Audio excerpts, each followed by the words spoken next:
നമസ്കാരം, ഫുക്രിയിലേക്ക് സ്വാഗതം. നിതീഷ് റാണ ഈ പേര് ഏറെക്കാലമായി IPL കാണുന്ന ഇന്ത്യനിലെ ക്രിക്കറ്റ് ആരാധകർ ഒരുപാട് കേട്ടിട്ടുണ്ട്. അത് കൊൽക്കത്തയ്ക്ക് വേണ്ടി കളിക്കുമ്പോഴാണ് കൂടുതലും നമ്മൾ നിതീഷ് റാണയെക്കുറിച്ച് അറിഞ്ഞിട്ടുള്ളത്.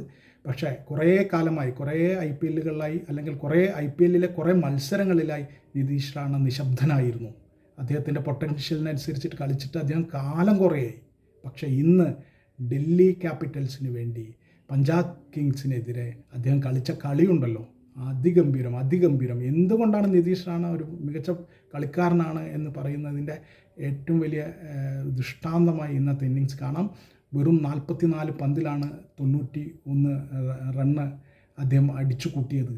വെറും 44 പന്തിൽ 206 അദ്ദേഹത്തിൻ്റെ സ്ട്രൈക്ക് റേറ്റ്. സിക്സറുകളും ബൗണ്ടറികളും തുരുതുര പായിച്ച നിതീഷ് റാണ സേവിയർ ബാട്ട്ലെറ്റിൻ്റെ 11ാമത്തെ ഓവർ എറിഞ്ഞ സേവിയർ ബാട്ട്ലെറ്റിൻ്റെ ആ ഓവറിൽ നിതീഷ് റാണ അടിച്ചെടുത്തത് 28 റണ്ണാണ്. 4 ഫോറുകളും 2 സിക്സറുകളും അടിച്ച് തകർക്കുകയായിരുന്നു. ബാട്ട്ലെറ്റിനെ നിർവീര്യനാക്കി കളഞ്ഞു നിതീഷ് റാണ. സെഞ്ചുറിക്ക് അകലെ വെച്ച് നിർഭാഗ്യവാനായി പുറത്തു പോകുമ്പോൾ 9 റൺ മാത്രമായിരുന്നു സെഞ്ചുറിക്ക് വേണ്ടിയിരുന്നത്. പക്ഷേ അദ്ദേഹം 91 പുറത്തായി. പക്ഷേ എക്കാലത്തെയും മികച്ച ഇന്നിങ്സാണ്. എക്കാലത്തെയും മികച്ച ഇന്നിങ്സുകളിലൊന്നാണ് IPL കണ്ടതിൽ, അതിൽ തർക്കമില്ല. അദ്ദേഹം ക്രീസിൽ വരുമ്പോൾ പാത്തും നിസംഗ പുറത്തായി ക്രീസിൽ വരുമ്പോൾ 1 വിക്കറ്റ് നഷ്ടത്തിൽ 28 റണ്ണ് എന്ന നിലയിലായിരുന്നു ഡൽഹി ക്യാപിറ്റൽസ്.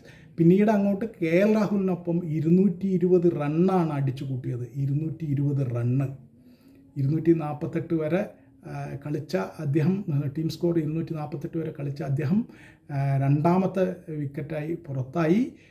ബാട്ട്ലെറ്റിന് തന്നെയായിരുന്നു നിതീഷ് റാണയുടെ വിക്കറ്റ്. എന്തായാലും നിതീഷ് റാണ കളിച്ച എക്കാലത്തെയും മികച്ച ഇന്നിങ്സുകളിലൊന്നാണ് ഇന്നത്തേത് പഞ്ചാബ് കിങ്സിനെതിരെ എന്ന് നിസ്സംശയം പറയാം.